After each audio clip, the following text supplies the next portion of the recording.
दोस्तों नमस्कार, colonel Ajay CO Ajay astro money group first global astro finance digital channel से आपसे मुखातिब होता हूं। आज 12 अगस्त सन 2023 शनिवार। दोस्तों, अजय एस्ट्रो मनी ग्रुप देश का पहला चैनल 42 कमोडिटीज 5 मार्केट पर लगातार अपडेट और विश्लेषण आप तक प्रस्तुत करते हैं। दोस्तों, ग्रेन्स में चाहे मक्का हो, बाजरा हो, चावल हो या फिर गेहूं, इस पे हमारे लगातार अपडेट आप लोगों को हम प्रोवाइड करते हैं। और याद कीजिए, गेहूं पर हमारा अग्रिम विश्लेषण जब सरकार ने गेहूं पे स्टॉक लिमिट और साथ साथ निर्यात पर रोक लगाई थी, उस वक्त हमने यही कहा था कि ये प्रयास काफ़ी नहीं रहेंगे और गेहूं में तेज़ी की संभावना अधिक बनेगी। वैसे ही हुआ। अब यदि हम इंटरनेशनल मार्केट में देखें कि अमेरिकन फ्यूचर मार्केट जो सीबॉट में है, वो अब 2 महीने के निचले स्तर पे आ गया है। दूसरी ओर सरकार ने लगभग 50 lakh tonne open market sale scheme के तहत गेहूं बेचने का एक निर्णय कर लिया है।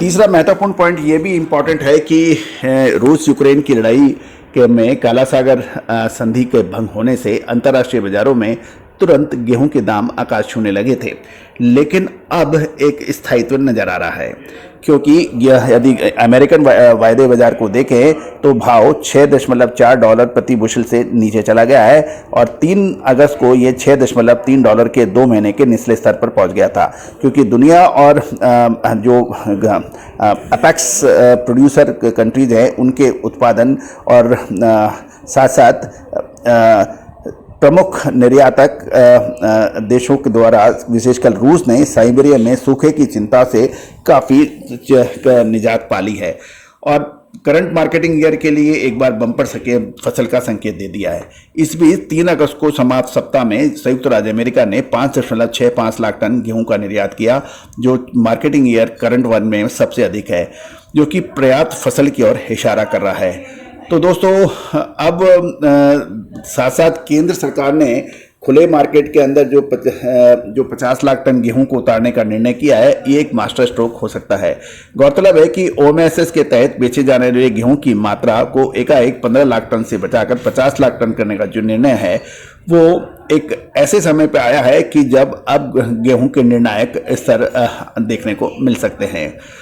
गौरतलब है कि चालू माह के आरंभ में यानी 1 अगस्त साल 2023 के केंद्रीय पूल में 280.3 लाख टन का स्टॉक मौजूद था, जो 1 जुलाई के स्टॉक से 301.45 लाख टन और 1 अगस्त 2021 के स्टॉक 564.80 लाख टन से काफ़ी कम है।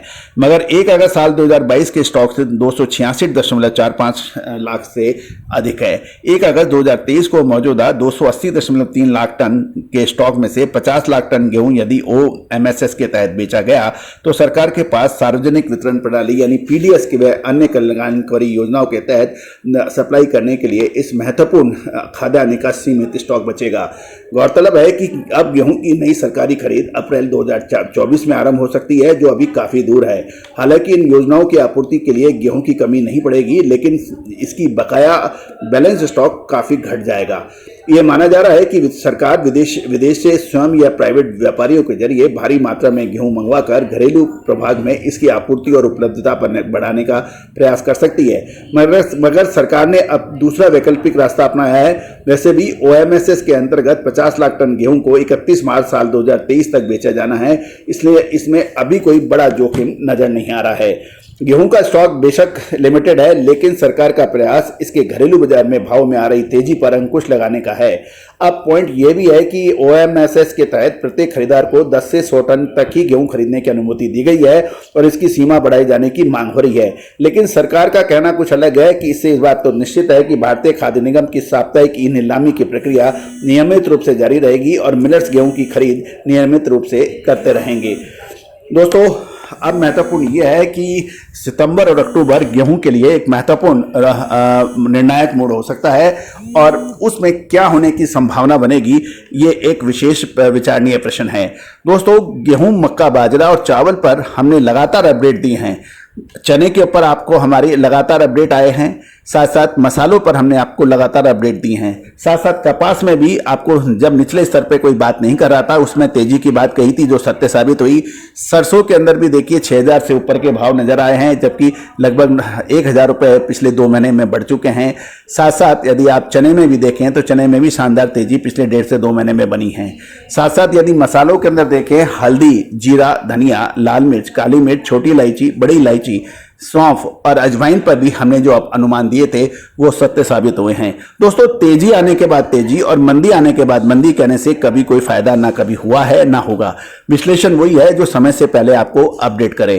तो दोस्तों, आप भी यदि अनाज के व्यापारी हैं, खाद्य तेलों के व्यापारी हैं या मसालों के व्यापारी हैं तो हमारी विशेष अग्रिम रिपोर्ट के लिए आप संपर्क कर सकते हैं जो भुगतान करने पे उपलब्ध होगी। दोस्तों, याद रखिएगा, सितंबर अक्टूबर महीना गेहूं के लिए महत्वपूर्ण साबित होगा। ये एपिसोड ऐतिहासिक हो है हमारा मानना है। आप इसको विशेष नोट करके रखें, क्या वो तेजी का होगा या मंदी का। विशेष अपडेट के लिए संपर्क करें। All the very best, good luck, happy trading.